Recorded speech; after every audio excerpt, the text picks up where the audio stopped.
कहानी की शुरुआत होती है एक आदिवासी इंसान दासरू और उसकी पत्नी बानो के साथ। हमें पता चलता है कि वो दोनों झारखंड से झिनपिड़ नामक गांव में अपनी ज़िंदगी खुशी से बिता रहे। अब कहानी शिफ्ट होकर 5 साल आगे आ जाता है, जहाँ पे हम देखते हैं दासरू और उसकी पत्नी बानो झिनपिड़ से मुंबई आकर रहना शुरू किए थे। और वो दोनों एक मुंबई के कंस्ट्रक्शन साइट पर प्रवासी मजदूर के रूप में काम कर रहे थे, जहाँ उनकी एक छोटी सी बच्ची जोरम भी थी।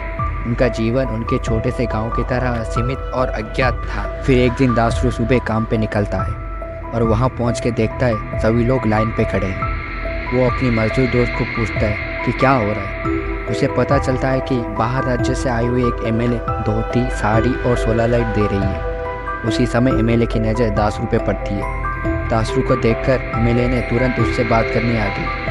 एमएलए अपनी असिस्टेंट विदेशी को बोलती है दासरू को धोती, कुर्ता और सोलर लाइट देने के लिए। दासरू और एमएलए की बातचीत से ये पता चलता है कि एमएलए भी झारखंड की है। आगे हम ये देखते हैं एमएलए दासरू के घर में खाना खाती हुई और उसके साथ बात करती हुई। एमएलए ने दासरू का अपना पता पूछा। दासरू ने अपना सब पता बता दिया और ये भी बता दिया उसको 5 साल हो गए मुंबई आते हुए।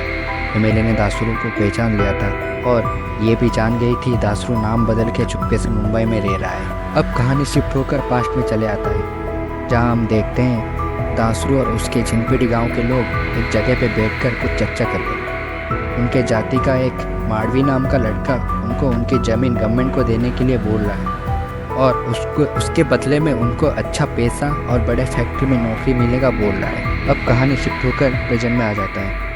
वहाँ हम देखते हैं एमएलए का नाम कुलकर्मा है और वो थी प्रेसिडेंट ऑफ दी जनजाति विकास दल of the Jharkhand Adivasi community. Dasru जब रात में घर पहुंचता है वो देखता है उसकी पत्नी बानो मरकर उल्टा लटकी हुई है। तभी एक आदमी दासरू पर हमला कर देता है। जवाब और बचाव में दासरू एक पत्थर से उस आदमी को मार देता है। यह सब एक आदमी उसका मोबाइल पे रिकॉर्ड कर लेता है और वहाँ से भाग जाता है। दासरू पत्थर लेकर उसका पीछा करता है। यह सब उसके सारे आसपास के लोग देख लेते हैं और पुलिस को इसके बारे में कंप्लेन कर देते हैं। पुलिस तुरंत ही उसी जगह पे पहुंच जाता है और दासरू को ढूंढने में लग जाता है। दासरू अपनी बेटी को लेकर वहां से भाग जाता है। पुलिस दासरू को की एक स्केच बनवाती है। कुलकर्मा और एक वीडियो प्लस न्यूज़ चैनल में भेज देती है। दासरू अपने दोस्त के पास जाता है और खूनी घोषित हो चुका है। उसको ये पता चलता है।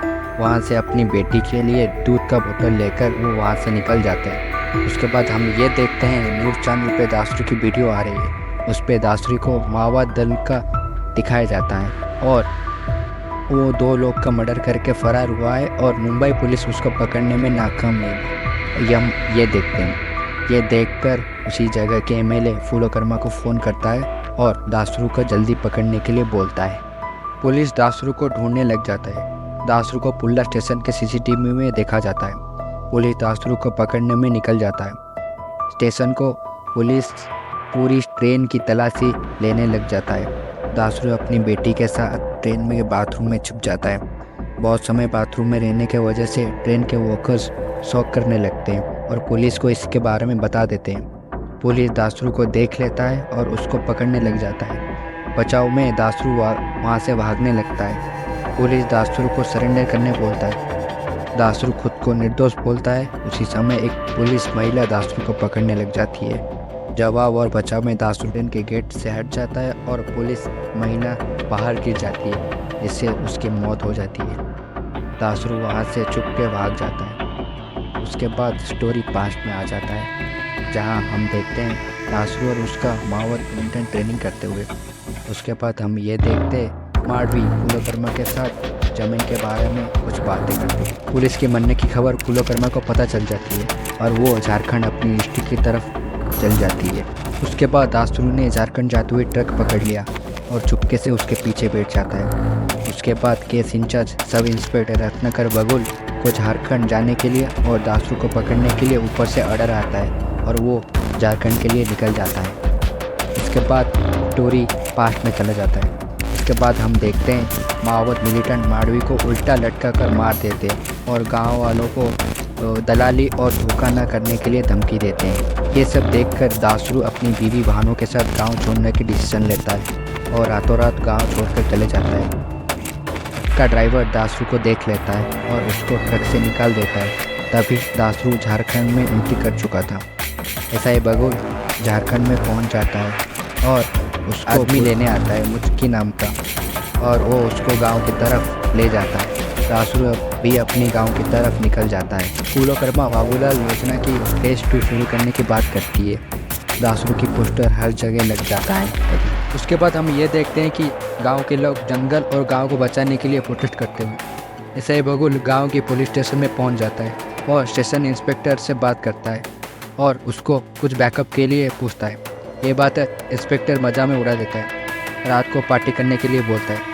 पुलिस स्टेशन हालात देखकर मुंबई पुलिस साहब एसआई बगुल दंग रह जाते हैं। तभी हम देखते हैं दासरू को अपनी बेटी को खिलाते हुए, और तभी पुलिस स्टेशन में पार्टी स्टार्ट हो जाता है। उसके बाद हम देखते हैं दासरू अपने गांव की तरफ निकल पड़ता है। वहां पहुंचकर वो अपना दोस्त सामसन से मिलता है और उसके साथ बात करता है। सामसन उसको गांव में क्यों वापस है ये पूछता है और दासरू बताता है वो अपनी बेटी के लिए विनती करने के लिए आया है। फिर सामसन दासरू को उसका पोस्टर दिखाता है और ऑपरेशन ग्रीन हंट के बारे में बताता है। कैसे ऑपरेशन ग्रीन हंट में पूरा माओवाद का दल को मार दिए थे वो सब बताता है। तभी फूलोकर्मा गांव के इंस्पेक्टर को फ़ोन करती है और दासरू को मारने के लिए बोलती है और उसको दासरू का पता भी बता देती है। इंस्पेक्टर अपना सारे ऑफिसर को उठाता है और दासरू को पकड़ने निकल जाता है। वहाँ पे गोली ना चलाने के लिए इंस्पेक्टर एसआई बगुल सबको बोलता है। ट्राइबल मार्केट में पहुंचकर पुलिस दासरू के ऊपर गोली चलाने लग जाता है। बचाव में दासरू अपनी बेटी को लेकर वहां से भागने लगता है। दासरू वहां से भागने में कामयाब होता है। वहां से वो अपना दोस्त सामसन के पास जाता है। उसको ये पता चल गया था कि सामसन ने ही पुलिस को खबर किया था दासरू के बारे में। उसके बाद के सीन पे हम ये देखते हैं एसआई बगुल और मुचकी एक साथ बात करते हुए। वहाँ पे हम जानते हैं कि माडवी बाबूलाल कर्मा जो स्टेट का फर्स्ट आदिवासी एमएलए था उसका बेटा था। माडवी कंपनी के लिए ज़मीन का दलाली करता था। माडवी के मौत देखकर बाबूलाल को दिल का दौरा आया था और अगले दिन फूलोकर्मा एमएलए बन गई। फूलोकर्मा पार्टी ज्वाइन करने के बाद जेवीडी पार्टी ने सेंट्रल गवर्नमेंट ज्वाइन कर लिया और गवर्नमेंट ने ऑपरेशन ग्रीन हंट लॉन्च कर दिया। ऑपरेशन ग्रीन हंट में सारे माओवादी को मार दिया गया। दासरू उसी दल का ही था और वहाँ से भाग गया था। वहाँ पे हम ये भी जानते हैं एसआई बगुल को मुंबई के लौटने के लिए ऊपर से ऑर्डर आ गया था। एसआई बगुल ने मुचकी को फूलोकर्मा के पास ले जाने के लिए पूछा और मुचकी राजी हो गया। अभी हम देखते हैं दासरू सामसन पे हमला कर देता है। सामसन दासरू से माफ़ी मांगता है और अपनी मजबूरी बताता है। उसके बाद दासरू सामसन को गांव छोड़ने की वजह बताता है। दासरू बंदूक चलाना नहीं चाहता था, इसलिए वो गांव से भाग गया था। दासरू सामसन को माफ़ कर देता है और उसको छोड़ देता है। अगले सीन में हम फूलोकर्मा को टीवी में इंटरव्यू देते हुए देखते हैं। दासरू टीवी में फूलोकर्मा को देखकर फूलोकर्मा के पास पहुंच जाता है और चुपके से गाड़ी के पीछे लटक जाता है।